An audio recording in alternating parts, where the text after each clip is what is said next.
Welcome. This is the June 27th meeting of the Dunn County Planning, Resource and Development Committee. All members of the committee are present. Supervisor York is on video. So with that, we'll call the meeting to order.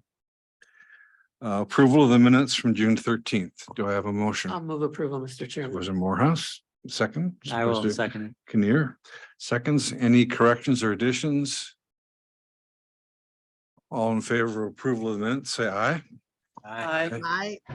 Opposed, say no. Minutes are approved. Public comments. Anything want to say about?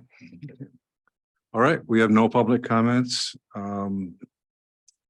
And we do have a public hearing notice for today. So I will call that public hearing to order. This is regarding the petition from Jeremy and Julie Baseman to rezone several parcels from GA to R1 in the town of Sherman.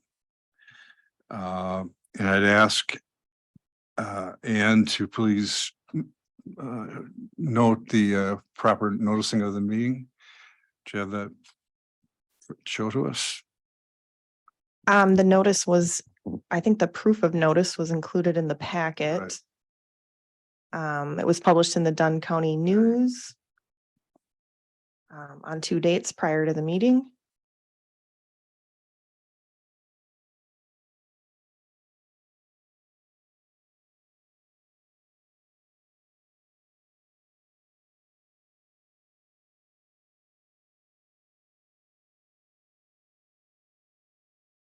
Okay.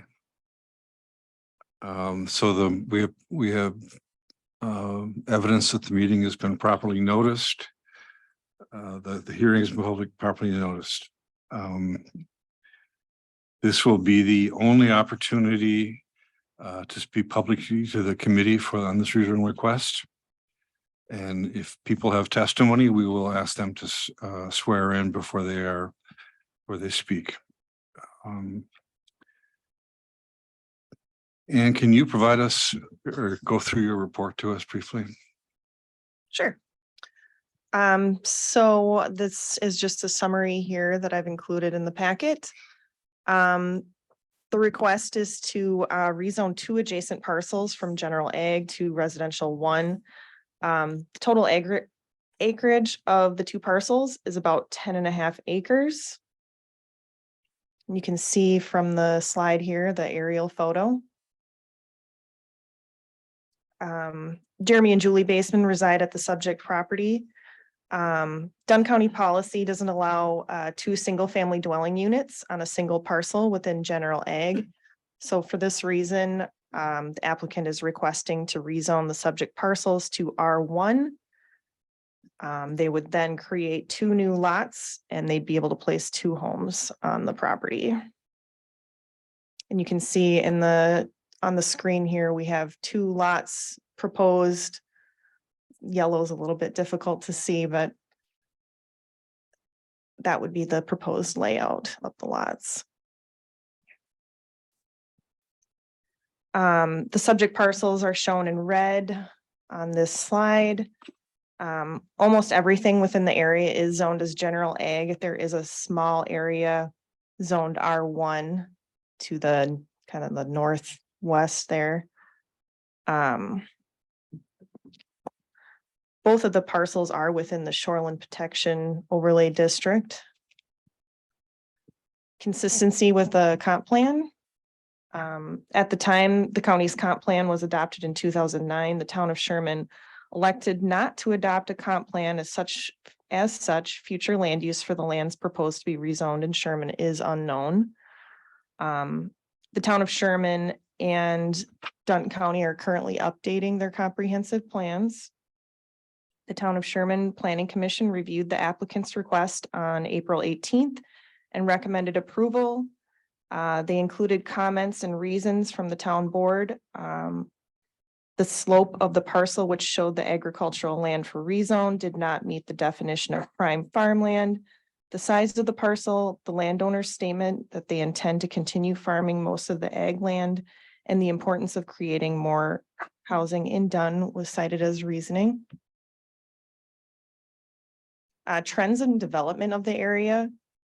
The development trend in and around this area has been transitioning from agricultural to residential.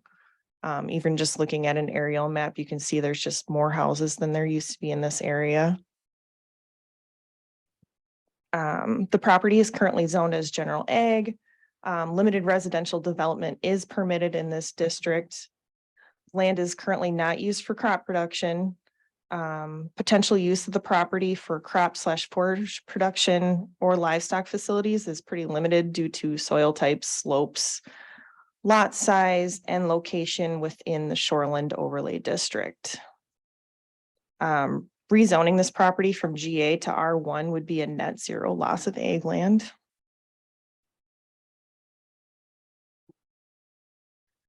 Based on the analysis and findings, zoning staff recommend approval of the request to rezone the property from GA to R1. And that concludes the staff report. Thank you. Does the committee have any questions? Thank you, Mr. Chair. I just want to confirm, they're starting off now as two separate parcels?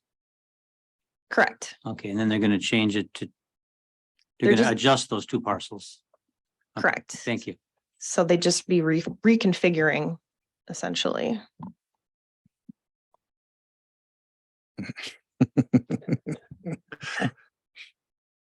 Any other questions? Are there anyone from the public that would care to provide testimony? Okay. Then I will, with no further questions, I will close the public hearing. And without objection, the committee suggests that we move item 9A, which is consideration of the rezone, to this point in the agenda. Is there any problem with that? Okay. So then I would consider a motion to approve or deny the request, the rezone request. I would move Mr. Chairman, on request, Mr. Chairman. Supervisor Morris moves. Supervisor Bjork, do you second? yes, I do. Okay. Any further discussion from the committee?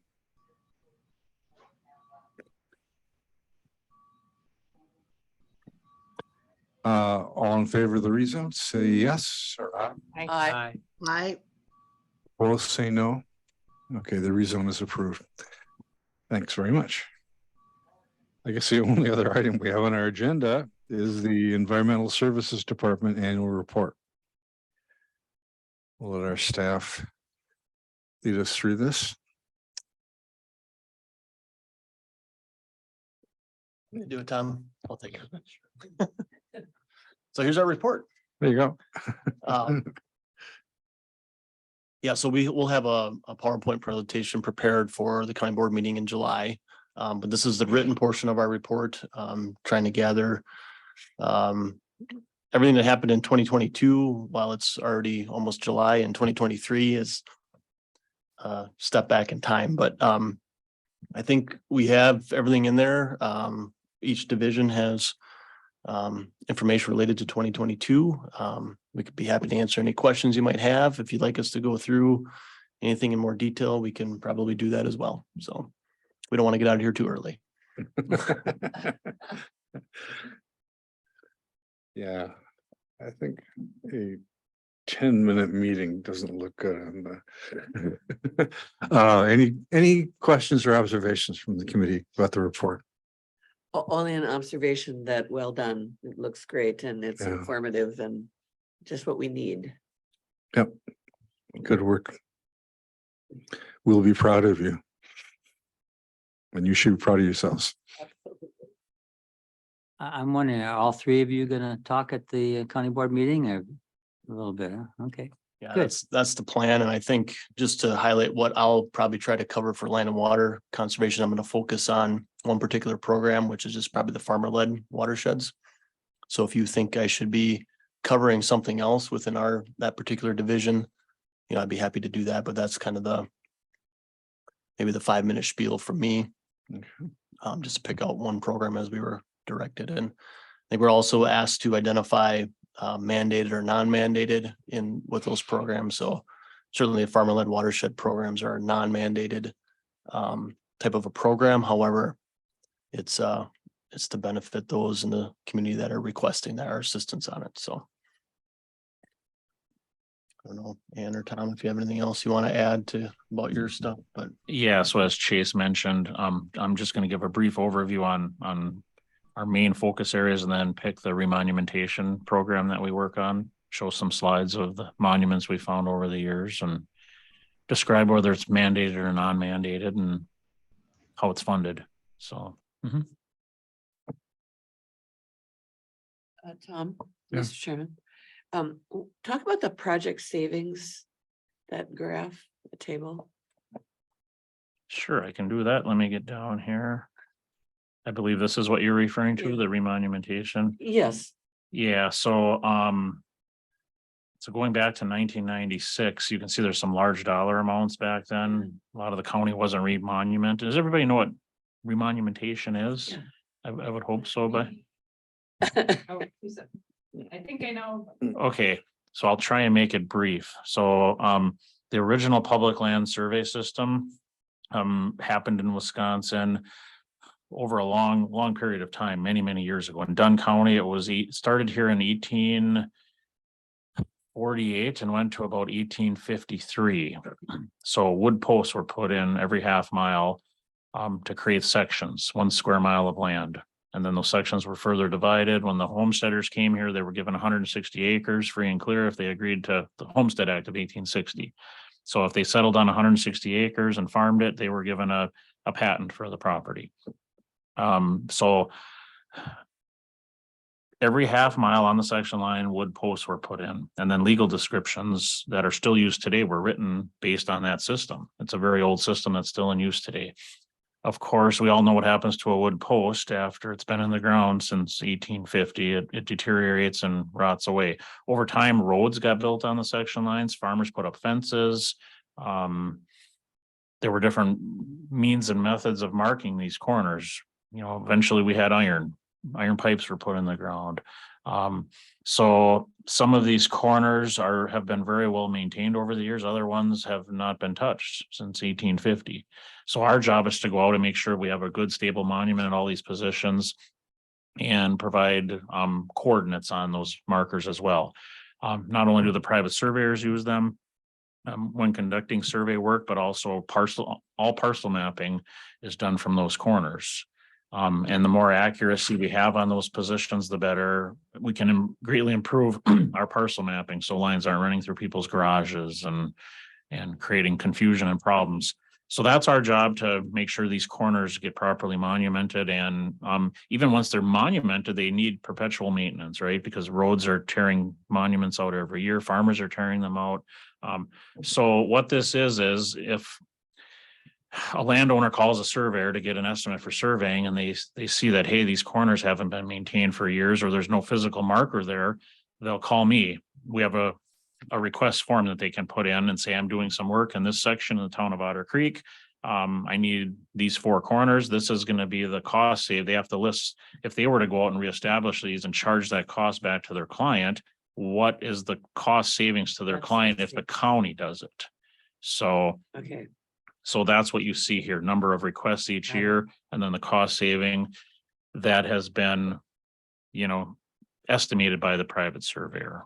So, and you can see 2012, we had none.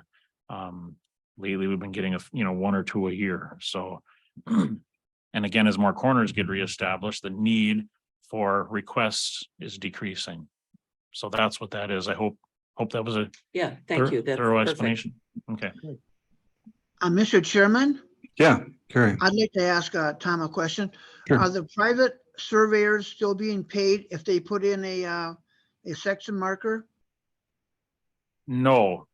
Very good question, Supervisor Bjork. We ended that practice or policy, I don't know how many years ago now. I did bring that before the committee. Some of you may remember that, maybe not. I'm guessing it was probably 8 to 10 years ago. We had we called it a bounty system. So if you reestablished a corner that had no monument at. I believe the fee schedule, it was $150 for that. And if you were at a corner that simply needed maintenance, either the monument previously established had been destroyed or disturbed, or the witness monuments needed to be replaced, and I think it was a reduced reimbursement of $75, I believe, if it was just strictly maintenance. But we cut that out. We had no way of knowing how many corners we were going to get each year to budget for reimbursement. And then we were getting surveyors that were setting, very substantial monuments that were not substantial. So tiny little nails at a corner where there should have been a rebar in the ground. So we just decided to do away with that practice and just handle all that in-house. Thank you. You're welcome. Any other questions? Any other comments by staff? I was just gonna comment if I will. So it seems like it was yesterday, but 2022 was a Lake District effort for Tainer Lake. So, that's highlighted in here, as well as the private well monitoring program started in 2022. A lot of our work recruitment on that, and I'm happy to say that there's 2 batches left, and we'll have all the samples collected here in 23. So about 1,011, I think, is where we're at. So hopefully we'll have some results by the end of 23 for that, and include that in the 23 report. Mr. Chairman, may I? I was going to suggest that in your oral report to the board, you might talk about that, that the results are forthcoming, but that you're involved in it, because that was ARPA money that the board approved. Yeah, I certainly will do that. Yep. Thank you. And Chase is on the water thing. When will the well owners be told what they've got? So we've sent all the samples in batches. So we would anticipate results to come back in batches. While we could be mailing those out at that time we receive them, we're still haven't quite settled yet, but I think what we're going to do is do one mass mailing at the end once we have all the data collected. So everyone that received, we collected a sample from, will get their actual results mailed to them with an interpretation guide and a cover letter kind of describing what next steps could be. So if there's concerns with the well or the quality of the water, directing them to the people that are probably most apt to addressing those concerns. So if it's a public health related issue, public health would be the best people to contact about one's health. If it's a land use concern or some other related issue, then there's maybe some things that our Land and Water Conservation Department could address. But we will have an interpretation guide for each one of the parameters that was tested. In addition to what Stevens Point always sends out. It'll be a compilation of what Stevens Point sends out. Yep. So you have to go through every individual one and make out a response for the owner based on that particular. We will do probably a blanket cover letter that will go for everyone, but yes, everyone will get their own individual report. Wow. Yep. So your work is maybe ahead of you a little bit. Yeah, we're not over. It ain't over. Yeah. Yeah. Thank you. Thanks, Chase. Anything else? Great. Any other announcements from anyone? Our next meeting will be July 11th. Mike, you have one? As Okay, long as you're on the next meeting, and agenda items, you can ask about that. sure. Are we going to have you're shaking your head, you know exactly what I'm going to ask about? Why do we know? Yeah, I know you guys got all kinds of stuff going on, so I just wanted to know. Yeah, okay. I'm asking about the zoning in general commercial. I almost couldn't think of it myself. Right. Yeah, okay, Okay. thanks. Okay, no more announcements. Then with that, we're adjourned. Thanks, everybody.